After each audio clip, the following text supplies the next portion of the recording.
O que não é para mim, eu não quero nem ouvir. Mas o que for, dá-me a graça de ouvir e de corresponder. Aí eu estou vendo o Osh da Thaís cochichando. Aí, de repente, eu escuto, sei lá, mas o Reis, né? Aí, o que será que eles estão falando de mim? Aí, o que eu vou fazer? O que é me livrar dos obstáculos? Eu vou sair do raio de audição da conversa deles. Eu não quero ouvir. Porque se o que eles querem falar de mim é para mim, eles vão vir falar. Entendeu? Né? Existe um apelido para isso, fofoquinha. Né? Aquele excesso, aquela curiosidade vã. Né? Eu acho incrível, assim, na vida fraterna existem muitos esses casos. Assim. Tá vendo dois conversando e alguém dizia, o que é que vocês estão falando? Vamos partilhar. Né? Ou seja, claro, uma coisa é a vida fraterna, a partilha, outra coisa é a curiosidade. Né? É como se eu não quisesse ficar por fora de nada. Então, se a minha graça é essa de pedir, Senhor, que chegue até mim o que tem que chegar. Então, eu não quero ser curioso. Então, eu preciso ter esse desejo. Então, ou seja, essa é a graça que eu tenho que querer, não a graça de querer saber tudo que estão falando por aí, né? E me esforçar para o quê? Me livrar das tentações. Se eu peço a Deus a graça da castidade, faz parte da sinceridade de desejo não ficar sozinho com a namorada ou namorado no escurinho. Então, dá para entender, né? Faz parte desse princípio da sinceridade. Né? Imagina se um homem viciado em assistir o Brasileirão. Vai rezar a Deus, não, eu quero muito, eu sou exagerado, eu sou fanático, eu quero me livrar disso. Então, eu vou assistir agora e durante o jogo o Senhor vai trabalhando em mim o desapego, entendeu? Ou seja, faz meu time perder, faz meu time levar uma goleada do arqui-adversário, para que eu me... Não é assim. Se nós estamos falando de um vício, de um exagero, eu preciso moderar o tempo, o hábito. Então, eu vou ver, mas não vou ver sempre. Então, faz parte dessa sinceridade, né? Ok? Evitar as situações de tentação, ao menos se livrar dos obstáculos para a graça de Deus chegar até mim. O terceiro princípio, ou fundamento, é a humildade. Não sei se vocês lembram da nossa primeira aula de oração. A humildade, diz o catecismo, é o princípio da oração, é o fundamento da oração. Sem humildade, não há oração. Humildade e oração, soberba e oração, são conceitos que se excluem automaticamente. Como assim? A soberba não pede. A soberba não reconhece nada fora de si. Por isso que ela é a rainha, né, de todos os vícios, a soberba. Só o humilde reza. Porque só aquele que reconhece a sua indigência, lembra que nós vimos no Catecismo Romano, a oração é a melhor intérprete de nossa indigência. Próprio de nós é ser mendigo, próprio de Deus é ser benfeitor. É aquilo, uma oração tem, Deus é o benfeitor perpétuo. Ele nos dá tudo. E é próprio, como diz Agostinho, o homem é mendigo de Deus, está lá no catecismo, nos parágrafos que nós vimos. Então, o que é próprio do mendigo? Não ter, pedir. Então, volta lá no exemplo, não, Regis, pedir a Deus que eu queira rezar, não pode, isso aí tem que ser.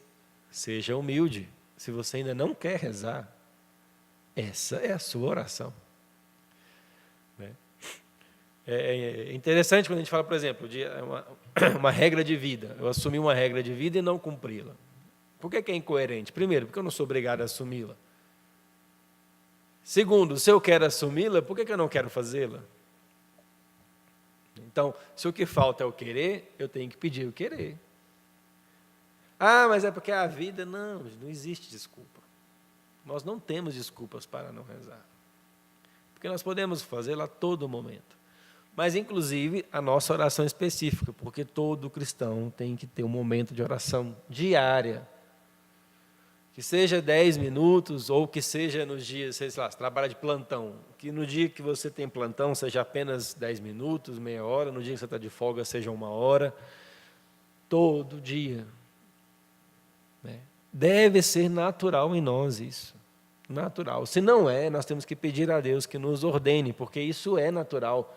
Lembra que nós lemos no Catecismo? Deus chama o homem à sua presença. Ele coloca no coração do homem o desejo de procurá-lo.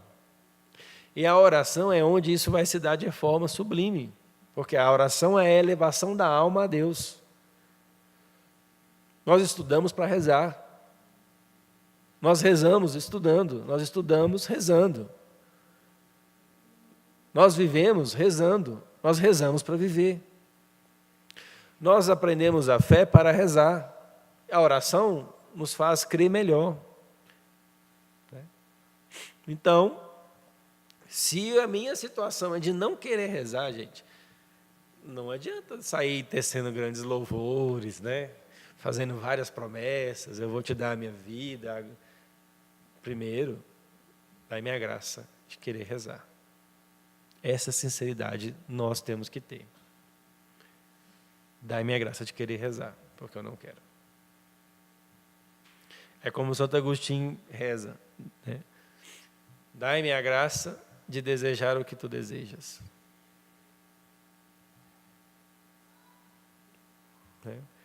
Uma oração simples e que, de fato, parece que nós vamos pedir isso a vida inteira.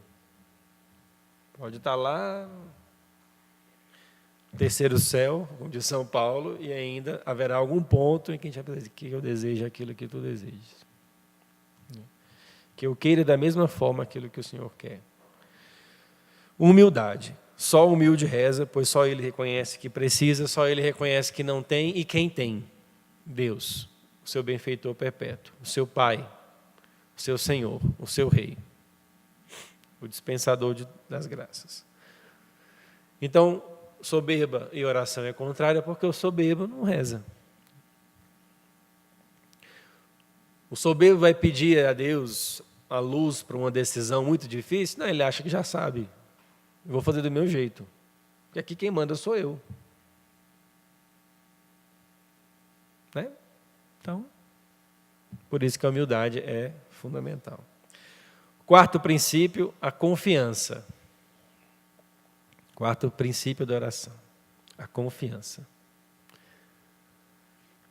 Então, pergunto, o que é confiança? Alguém para me responder? Não precisa responder, não é a resposta completa, eu quero aquilo que você entende por confiança.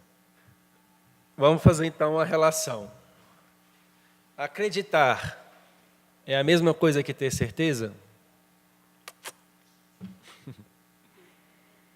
O que vocês acham? Acreditar e ter certeza é a mesma coisa? Não? Alguém tem dúvida? Seja sincero.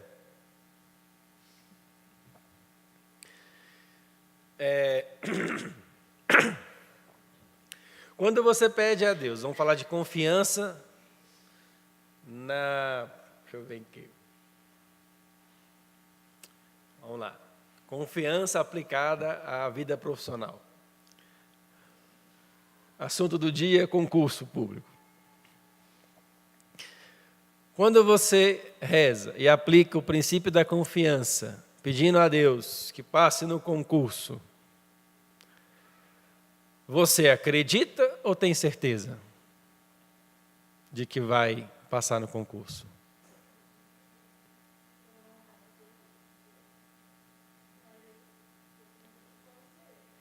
Certo, mas aí o problema é, então, saber se é da vontade de Deus. Só esse é o problema? Não. Porque pode ser da vontade de Deus E eu, né? É que o Washington é policial. Por que que ele tem o treinamento, ele tem a arte, vamos assim dizer, colocando os termos mais clássicos, é a arte. A arte é fazer com excelência determinada situação. Com o mínimo de esforço, sem o mínimo desperdício e com a máxima excelência. Então, o treinamento de policial vai considerar as várias ações que a polícia faz e diz, o policial, para fazer ainda chama de progressão, né? Quando vai entrando num beco. Um vai assim, um vai abaixo, o outro chega por trás, o outro passa, um cobre. É tudo aquilo que a instituição consegue levantar de precauções e estratégias para que a operação saia correta. Mas dá para garantir? Por quê? Porque nunca vai se conseguir pensar em todas as hipóteses. Há várias variáveis que são do momento, daquele local. Mas, o que o homem vai fazer? O que a instituição vai fazer? É o que nós podemos. E para alcançar isso que nós podemos, nós vamos aplicar a máxima excelência, a máxima atenção, o melhor treinamento, as melhores técnicas, as melhores ferramentas, os melhores estudos. E ainda assim, temos certeza? Não. Né? Então, mas, se o policial abre mão de algum do treinamento, a probabilidade de dar mais errado é maior, não é? De dar errado, desculpa, é maior. Então, eu tenho que seguir o protocolo. Tem que seguir o processo, tal como deve ser. Então, acho que fica claro que acreditar e ter certeza é diferente. Digamos que nós começamos acreditando em Deus, mas precisamos alcançar a certeza em Deus. Então, Arailane, eu entendi o que ela quis dizer. Por quê? Se é da vontade de Deus, vamos supor que eu estou fazendo a minha parte, eu vou passar. Se eu estou fazendo tudo o que eu devo fazer, eu vou passar. Como que a Thaís vai ficar em casa tranquila? O Washington sai de casa, afinal, vamos lá para o Morro em Águas Lindas. A Thaís olha assim, como que ela vai ficar tranquila? Ela conhece o Washington, ela sabe se o Washington é um bom policial. Ela começou a dar um cutucão ali. Se ele treinou bem, se ele se aplicou ao treino, se ele cumpre a estratégia. Mas ela tem certeza que o Washington vai voltar para casa? Oh, meu Deus do céu, vamos chorar daqui a pouco. Ela confia. Em quem? No Washington? Em parte. Acima do Washington, em Deus. E ela vai rezar o quê? Qual a oração vocal que ela vai fazer? Senhor, traga meu marido em casa, sã e salvo. São e salvo.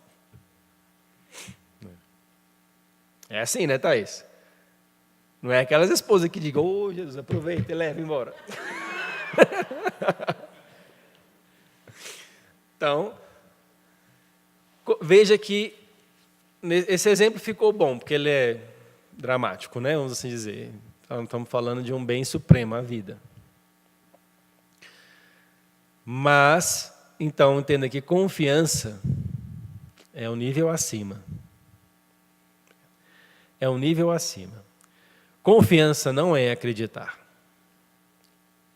Acreditar é o início, o primórdio da confiança. Confiança é ter certeza. Qual certeza? De que eu vou passar no concurso? Não. De que Deus sabe sempre o que é melhor para mim. E que se Ele me dá, se eu faço o que eu tenho que fazer, e Ele me dá a graça, toda a graça necessária para eu fazer o que eu devo fazer, eu confio. Simplesmente confio. Isso. A confiança vai levar em consideração a vontade de Deus. A confiança vai fazer com que o homem adore e agradeça. Bom, embora eu não tenha passado, eu vos adoro, porque eu fiz o que eu tinha que fazer. Eu estudei muito. Eu fui a pessoa que mais estudou nesse mundo? Não tem como eu dizer. Mas eu olho para a minha rotina de vida, do tempo que eu me apliquei, e não houve uma desordem, houve uma ordem, houve um desvio, uma média. Teve dia que eu estudei menos, mas eu sempre estudei muito. Teve dia que eu varei a madrugada estudando. Mas eu olho e falo que eu não fui preguiçoso. Eu olho e digo, eu conheço a matéria. Eu olho e digo, eu estava tranquilo na hora da prova. Eu respondi bem. Logo, então, eu vou considerar que eu ainda preciso estudar mais. E vou agradecer a Deus por esse reconhecimento. Embora, humanamente, exista uma frustração. Não estou falando que nós vamos sair rindo. Ah, que legal, não passei. Não, não é isso. Existe humano, ele está lá. Mas vem a adoração. Senhor, eu submeto a minha vida. E aí entra, se eu posso dizer, eu fiz tudo o que eu podia fazer, sou sincero nesse ponto, por isso a importância de a gente fazer tudo o que tem que fazer, porque isso vai nos dar a segurança na oração. Eu fiz tudo o que eu tinha que fazer e ainda assim não passei. Acho que o quê? Não deve ter sido ainda a vontade de Deus. E se eu acho que isso não é da vontade de Deus, eu devo ficar triste ou alegre? Não alegria de sorriso, mas de paz, vamos assim dizer. Eu devo ficar em paz? Sim. Então a confiança vai crescendo em nós, crescendo, até chegar ao ponto que, como diz São João da Cruz, se na minha vida acontece algo de bem ou mal, não faz diferença. Tudo se dá num só sabor. Se eu faço um bem, é um sabor. E se eu faço um mal, aspas, é o mesmo sabor. Por quê? Porque nós estamos falando de São João da Cruz, Se Deus me corrige, qual o problema? Qual o problema? Se Deus me elogia, qual a diferença para a correção? Nas duas, Ele está me indicando o mesmo caminho. Só que uma foi Ele está me ensinando. Uma, isso mesmo, é assim mesmo. E a outra Ele está me dizendo, não é assim, é assim. Faltou amor em alguma das duas? Eu devo ficar... Humanamente, se eu faço algo errado, eu fico desconfortado, triste, há alguma tristeza. Mas, no fim, eu vou fazer o quê? Agradecer a Deus e adorá-lo. Porque se Ele está me corrigindo, daí eu já tiro muita coisa. Primeiro que Ele estava atento a mim. Realmente, o que dizem é o que ocorre. Deus sempre nos vê. Não passou desapercebido, verdade. Pronto, dica isso aí, vamos para a próxima. A outra, eu errei, e Ele não me exterminou da face da terra. Então, realmente, Ele me ama. É como dizem por aí, Deus tem misericórdia, ok? Pá. E terceiro, Ele está me ensinando a verdade. Então, eu entendo que Ele me ensina, se Ele me ensina, Ele é o desejo dEle, Espero que as consequências não sejam graves do meu erro, que tenha condições de eu repará-las espiritualmente e materialmente. E vou agradecer a Deus por ter aprendido e por poder fazer daqui para frente melhor. E experimento que Deus não é uma empresa de departamento, tipo CIA, vendedores, meta, tal, ação, ou seja, se vira, venda o que tem que vender. Deus não é um que para nós se vira. Até hoje à noite eu quero pelo menos a 5ª morada. Não, não é assim. Então, veja, quando nós chegamos nesse ponto e vamos crescendo, porque isso já tem em nós, né? Alguém já rezou assim dessa forma. Você pode olhar na sua memória, teve algum momento que você realmente aquela oração, bom, se é a tua vontade, que seja feito. Né? Então, isso vai crescendo em nós. Confiança é essa, de que Deus sempre, vamos voltar para a oração, que Deus sempre atende a nossa oração. Deus nunca falha na nossa oração. A oração nunca deixa de ser ouvida e ela sempre é atendida. Qual o bom entendimento que temos que ter aqui? É que nem sempre eu peço o que eu preciso pedir. A criança acha que se o pai der a faca, vai ser um bom brinquedo. O pai sabe o quê? Dos riscos. Não dá a faca e dá uma bola. A criança sai um pouco, eu queria a faca, né? Bola. Mas Deus é assim conosco. É como ele diz em Mateus 7, se vós que sois maus sabeis dar boas coisas aos vossos filhos, quanto mais é o Pai do céu. Né? Dará o Espírito Santo àqueles que lhe o pedirem. É como se Jesus quisesse ensinar, a única coisa que vocês precisam ter é o Espírito Santo. Tendo o Espírito Santo, ele sendo ativo, vocês ouvindo a voz dele na consciência de vocês, a vida transcorre em paz. Né? Então, a confiança vai nos levar a esse entendimento maior do que é a nossa fé com Deus, qual é a nossa relação. Né? E o Padre Trezé vai dizer que temos que ter aquela confiança de criança. Pronto, agora vamos meditar. O que é uma confiança de criança? A criança é inteligente?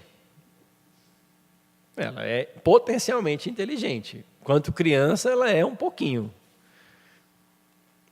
Quem é mais inteligente, um adulto ou uma criança? Bom, deveria ser o adulto, né? Mas a criança tem experiência de vida? Memórias. Assim, qual a capacidade de memória dela? Qual a capacidade de raciocínio dela? De julgamento dela? Qual a capacidade dela chegar na resposta certa, na verdade, no bem maior? É pouco? Está dando para entender a condução aqui? E por que Jesus vai dizer que nós temos que ser como criança?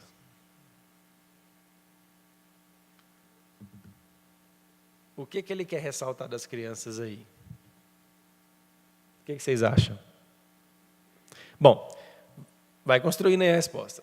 Se a criança ainda tem que aprender muita coisa, se a criança é cheia de instintos, né? É cheia de... Você vê que é um ciúmezinho pelo brinquedo. Ninguém ensina para a criança um ciúme. Né? Você tem que ensinar sempre a virtude. Ela tem os seus vícios. Mas por que, então, falar de confiança de criança, que é um termo tão usual? Pega o exemplo do Washington. Então, a confiança que o Washington falou é ignorância?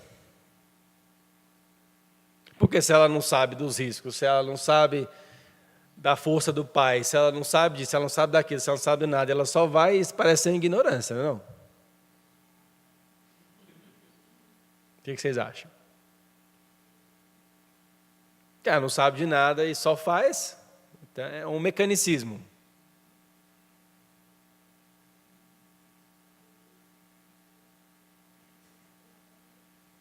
O que vocês acham? Quem acha que o exemplo do Washington está correto? Que a analogia que o Washington fez está correta. Levanta a mão para eu ver. Levantar a mão. Tá. Os outros acham que está errado? Balança a cabeça. Sim ou não? Tá certo. Por quê? O que vai enfatizar aqui? Deus, a graça supõe a natureza. O que quer dizer isso? Que a graça não ultrapassa, não dispensa o elemento humano, um elemento natural. Então, por exemplo,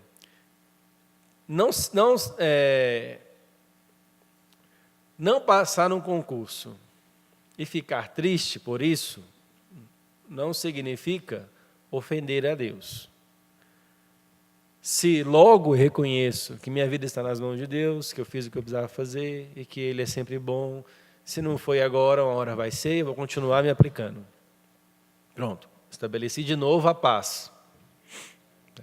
Quando eu falo de paz, é porque o conceito de paz chama-se tranquilidade da ordem. O que é estar em paz? É estar naquela tranquilidade da ordem, do ordenamento. Né? Tem problema esticar o soninho meia hora, 1 ou 2 vezes por semana? Tem problema todo dia acordar atrasado? Tem, entendeu? Mas de vez em quando dá para dar uma esticadinha, né? Então, a criança, Deus espera que Deus sabe o que nós podemos render e nos dá a graça para render aquilo que Ele deseja que nós é igual para os talentos, deu 10 para um aumentou mais. O que deu 10 multiplicou mais 10, Deus diz, servo bom e fiel. O que Deus deu 5 e multiplicou 5, Deus falou, por que você não fez mais 15? E o que Ele deu 2? Poxa, mas ao menos os juros não dava para você ter feito? E a parábola vai dizer, Deus distribuiu os seus bens conforme suas capacidades. É assim o texto que está no Evangelho. Então, Deus dá conforme a nossa capacidade, mas Ele não dá a menos nem a mais. Né? Então, a confiança, a analogia que o Washington criou, ela é correta porque, para a criança, justamente, não é a ignorância. Como Jesus quer dizer, olha, sejam ignorantes igual as crianças, não saiba nada, não aprende nada, que aí vocês vão ter problema. Se eu falar vem, vocês vêm. Tá.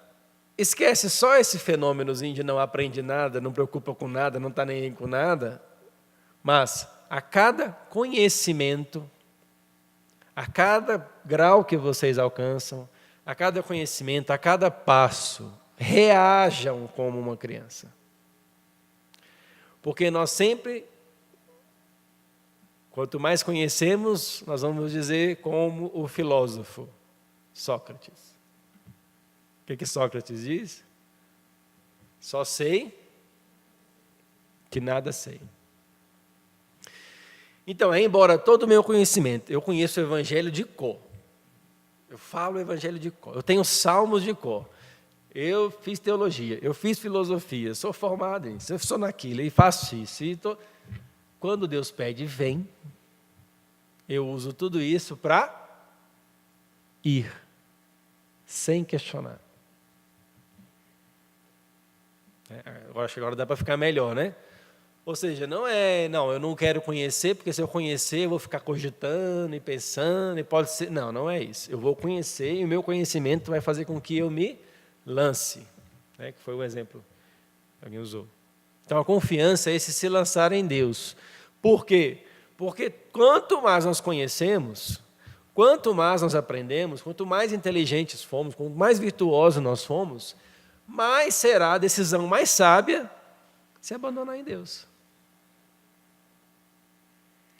Porque, lembra, alguns não estavam, né? Quando Jesus vai dizer, olha os pássaros, não ceifam, nem colhem, e Deus os alimenta. Olha os lírios, né? Não fazem nada, e Deus os veste de beleza. Como não fará assim convosco, vós, homens de pouca fé? Né? Nem Salomão se vestiu tão belamente e tal, né? E a gente pensa, precisa trabalhar, né? Não precisa trabalhar, vou cruzar o braço aqui, vou deitar, vou esperar que a graça venha. Não, não é isso.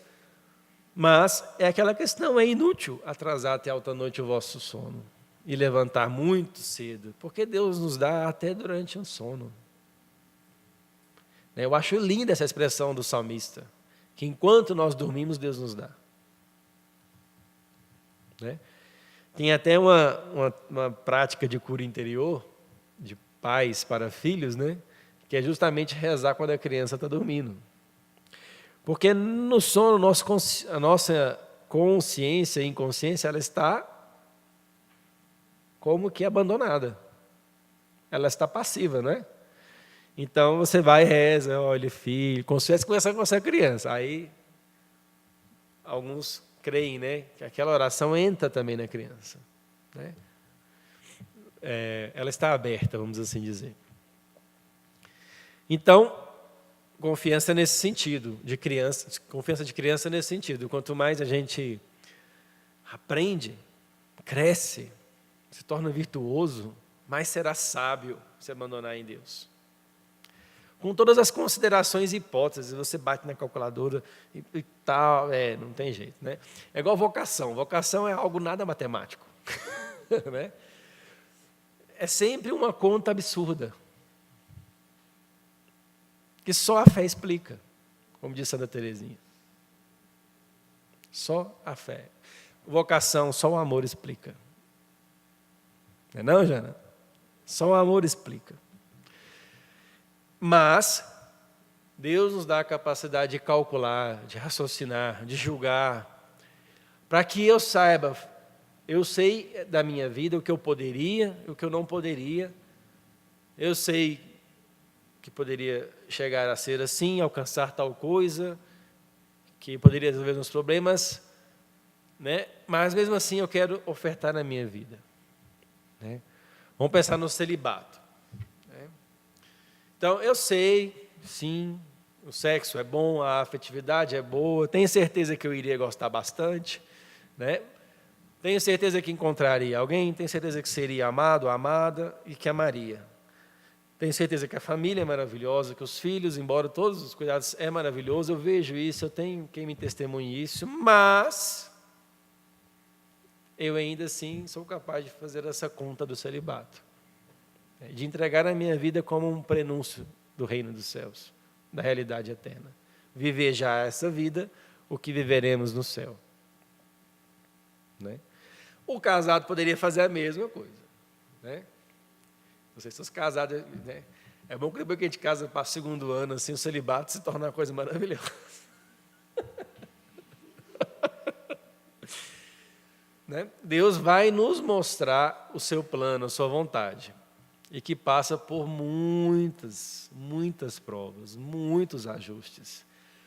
Porque para dois virarem um, tem que agredir as leis da física. Né?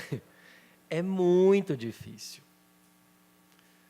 Eu não sei se eu e Sêmen já viraram um, mas pelo menos não está 2. 1,5 ali, 1,6, alguma coisa do tipo.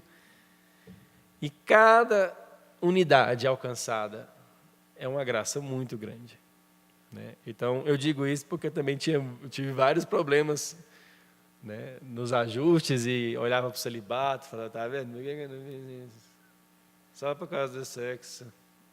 Não vale a pena. Né? E realmente, né? Às vezes o que grita em nós é até o desejo sexual ou a carência, né, afetiva, e depois a gente vai descobrir que o tesouro é bem outro. Né? Quando chegam os filhos, então, é que a gente percebe. Né? Quando a gente olha para os filhos e tem ali um retorno concreto, aí Deus vira para a gente, falando, é disso que eu estava falando. Então, os meus filhos são uma Bíblia uma Bíblia andando para mim, é o Evangelho andando. De como Deus me trata. Né? E de como eu trato Deus também. Então, ou seja, a confiança, né, vai nos fazer sempre se lançar em Deus. Não importa a altura, não importa o que vai ter por baixo e tal. Por quê? Deixa eu fechar a analogia do Washington. A criança acha que o pai pode tudo. Né? Tá lá o pai mais franzininho, assim, né? Quase só pele e osso. Vem um parrudão igual o Washington, assim, a criança diz, meu pai te bate. O pai vira com o filho e fala, Para a criança, sem raciocínios, aí entra essa ponte. O pai pode tudo, porque é natural da criança confiar no pai. Se não ocorre, porque o pai já quebrou de alguma forma essa relação, né? Abandono, qualquer coisa do tipo, não vou aumentar nisso. Mas já quebrou essa relação. Então, a criança... O que importa para a criança é o pai estar lá. O resto não importa. Então, nós, com nossa inteligência, com os nossos anos, temos que, no fim, concluir da mesma forma. Não importa se é o concurso ou se não é, não importa se nós treinamos a estratégia toda, importa que a minha vida está na mão de Deus. Né? Eu não quero prosseguir no exemplo, né? Mas seja o que for, eu vou em paz. Aconteça o que acontecer, eu vou trabalhar em paz. Né? Eu vou fazer o que eu tenho que fazer. É isso, essa é a confiança, é uma certeza.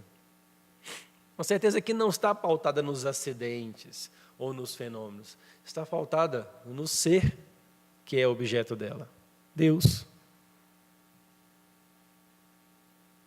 Por isso, então, a Thaís vai dizer, Senhor, eu confio em Deus. Né? Então, um dia a gente estava tendo um congresso de novas comunidades, né? E lá no sul, aí nós voltamos no avião.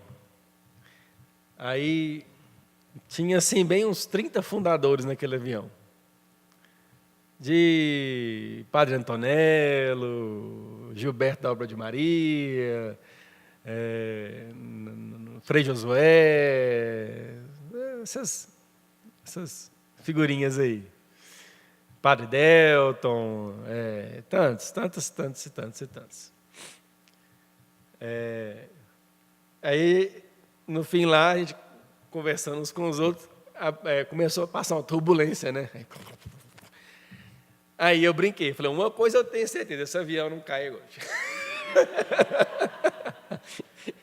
Porque tem muita página em branco aqui nesse avião ainda.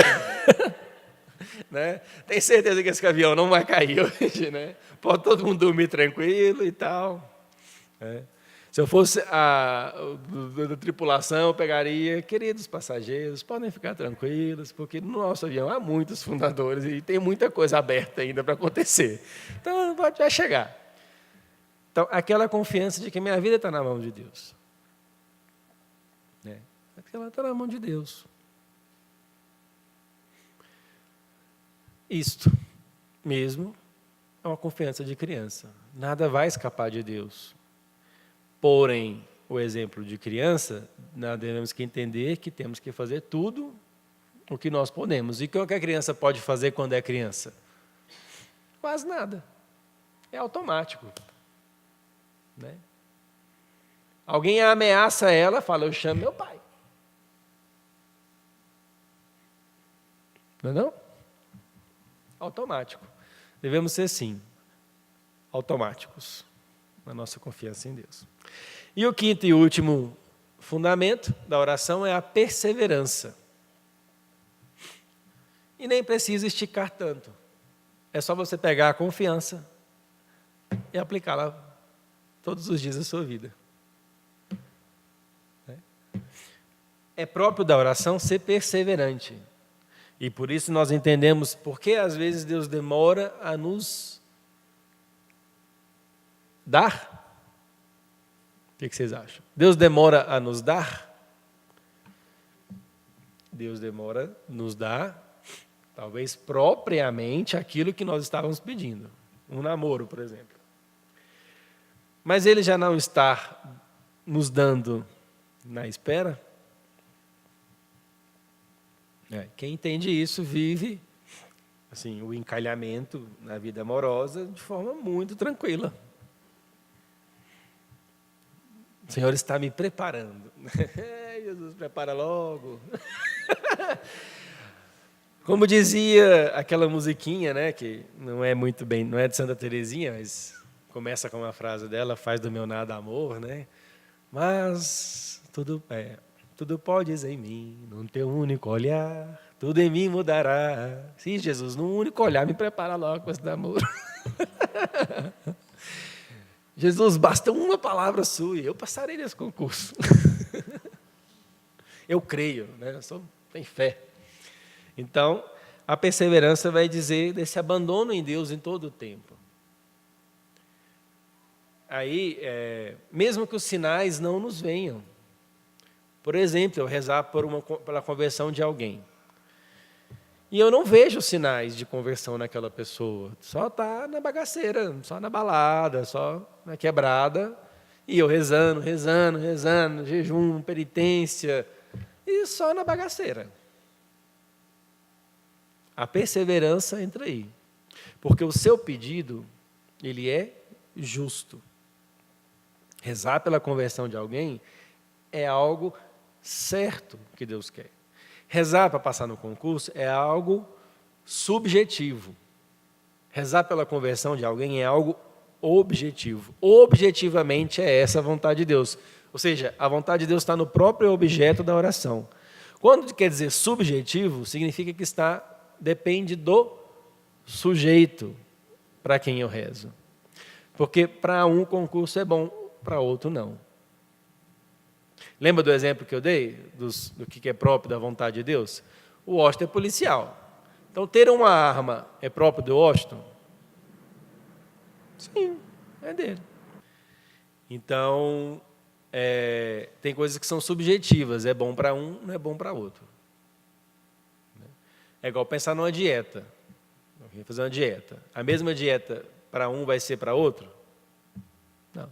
Pensar num treinamento físico, vai ser o mesmo para um? Isso é subjetivo, ou seja, é pessoal. Mas quando nós pedimos a salvação, as virtudes, a gente tem certeza que está pedindo a vontade de Deus, certo? E a perseverança vai ser nesse caso, assim, ou seja, eu não vejo, mas eu estou pedindo o que eu devo pedir. Pedir a conversão de uma outra pessoa é o que eu devo pedir. A santidade, porque quando eu digo conversão, santidade, eu estou dizendo de felicidade.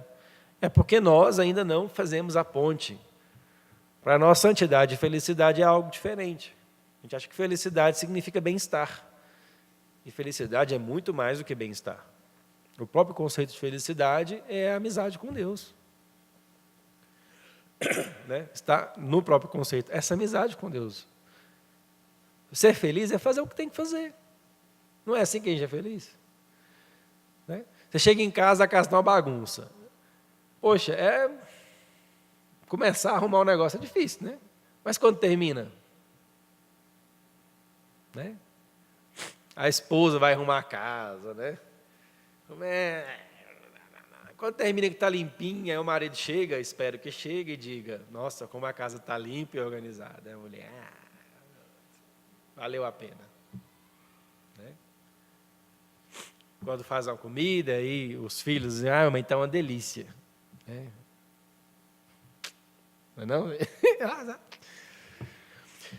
Então, a perseverança vai dizer disso, abandonar-se em Deus o tempo todo, quanto tempo demorar. Porque a razão da perseverança, a razão de ser dessa perseverança, é de que mais do que o bem que eu estou pedindo, o que mais vale? Deus. Então, quando a nossa vida assenta nessa tranquilidade, é algo maravilhoso. Essa é a paz. Porque faça chuva, faça sol, se há de bem ou mal em mim, morte ou vida, né?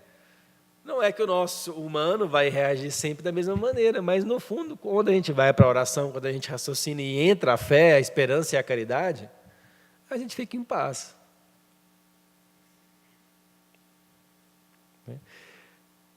Quando foi da Aparecida, né? Eu estou falando de casa, porque está latente, né? Quando cheguei na Senhora Aparecida, tinha arrombado a minha casa, né? Quebraram o vidro, levaram, roubaram as coisas e tal. Aí eu brinquei, nossa, mãe do céu, tinha um jeito melhor de me agradecer o meu esforço. Não, um tempo atrás eu ficaria chateado, assim, revoltado. A gente só se acha ruim notar a maldade nas pessoas, né? A cegueira das pessoas. Deram um prejuízo bom, né? Uns R$ 1.000 lá que foram embora. E isso, humanamente, vai causar desconforto, né? Mas, assim, gente, por que uma pessoa entra por tão pouco? Acho que o que roubou lá de casa, se for vender, não dá nem 4 mil. Mas é isso, 4 mil para a pessoa tá bom demais, né? Então, imagine que da minha casa e de outros, juntando aquilo ali tudo, né? Vou vender na feira do rolo e, sei lá, vou fumar isso tudo depois, vou cheirar isso tudo, o que seja. Ou até que seja um desespero, mas isso é o que incomoda. Você vai, né? Então, não é o bem em si. Né? E depois a questão eu sentir-se seguro, né? Que esse é o principal prejuízo, é você sentir seguro na própria casa. Né? Então, ou seja, queridos, né? Essa é a razão da nossa perseverança. A nossa esperança é a coisa mais certa que nós temos. A esperança cristã, embora seja conceito de esperança, algo que se entrevê, mas que não se possui, como dizem em Hebreus, a esperança é a fé nas coisas que ainda não se veem. Porque se eu vejo, já não existe esperança. Eu não tenho esperança de que o Washington está aqui. Eu estou vendo ele aqui. Mas logo mais eu tinha a esperança de que o Washington viria para a formação. E ele chegou, cessou a esperança, tem-se a visão, a presença. A nossa esperança em Deus é a coisa mais certa que nós temos. Mais certa do que a cadeira que você está sentado. É a esperança que temos em Deus. Amém?